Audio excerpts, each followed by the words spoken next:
तो hello everyone, स्वागत है आपका फिर से एक बार मेरे लर्निंग चैनल में। ठीक है, जिसमें मैं आपको बताती हूँ इंग्लिश ग्रामर के बारे में।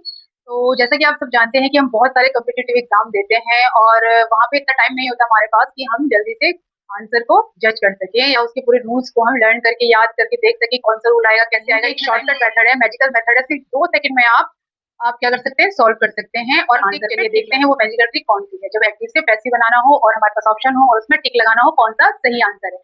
तो जैसा कि कभी भी अगर जो एक्टिव वॉइस होता है उसमें आपको क्या देखना है, वर्ब की फर्स्ट फॉर्म होनी चाहिए, आईएनजी की कोई सी फॉर्म होनी चाहिए आपको। ठीक है, या कंटिन्यूअस टेंस होना चाहिए। क्लियर, कोई भी कंटिन्यूअस टेंस आपका होना चाहिए या आईएनजी फॉर्म होनी चाहिए एक्टिव वॉइस में। तो एक्टिव वॉइस होता है, ठीक है, एक्टिव वॉइस में ये होगा।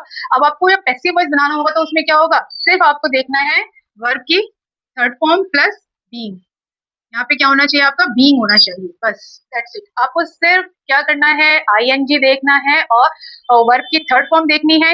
इसमें जो ऑप्शन होंगे आंसर हमारे पास, आंसर के जो ऑप्शन होते हैं उसमें हमें सिर्फ देखना है कि वर्ब की थर्ड फॉर्म होनी चाहिए और बीइंग जरूर होना चाहिए। आपको क्या करना है, जब आप एक्टिव वॉइस बनाएंगे, पैसिव वॉइस बनाएंगे तो आप उसको क्या करेंगे, सिर्फ देखना है वर्ब की थर्ड फॉर्म और बीइंग होगा तो आप जैसे कैसे इसको सॉल्व करना है हमने, जैसे मैंने आपको बताया कि 2 सेकंड का एक मैजिकल ट्रिक है आपके पास, आपको लर्न करने की जरूरत नहीं है इतने लंबे लंबे जो आपके वो होते हैं। मैंने यहाँ पे ऑप्शन दिए हैं, एग्जांपल है आपका, the chef is preparing the food. जैसे आपका एक्टिव आता है बनाने के लिए तो ये आपका आएगा इज प्रिपेयरिंग द फूड। अब आपको इसको पैसिव में क्या करना है, कन्वर्ट करना है ना, टिक लगाना है कि कौन सा इसमें सही आंसर है। तो आप क्या करेंगे, ये मैजिकल ट्रिक वहां पे यूज करनी है। कैसे, सिर्फ आपको आंसर में देखना है कि वहां पे क्या होना चाहिए, सिर्फ बीइंग होना चाहिए और वर्ब की थर्ड फॉर्म होनी चाहिए।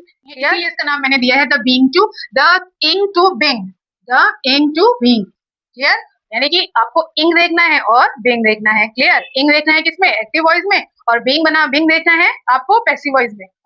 तो देखिए यहाँ पे मैंने एग्जांपल दिया है क्वेश्चन को, जो कि कॉम्पिटिटिव एग्जाम में आपके ऐसे क्वेश्चंस बहुत सारे आते हैं जहाँ पे आपको एक्टिव से पैसिव बनाना होता है। उसका एग्जांपल है यहाँ पे, he is cleaning the room. तो जो मैंने आपको समझाया है इंग टू बीइंग, आपको क्या करना है, कुछ भी नहीं देखना है, आंसर के ऑप्शन में सिर्फ बीइंग और वर्ब की थर्ड फॉर्म देखनी है और उसको टिक कर देना। तो 2 सेकंड का एक मैजिकल ट्रिक है जो आपको बहुत हेल्प करेगा कॉम्पिटिटिव एग्जाम में।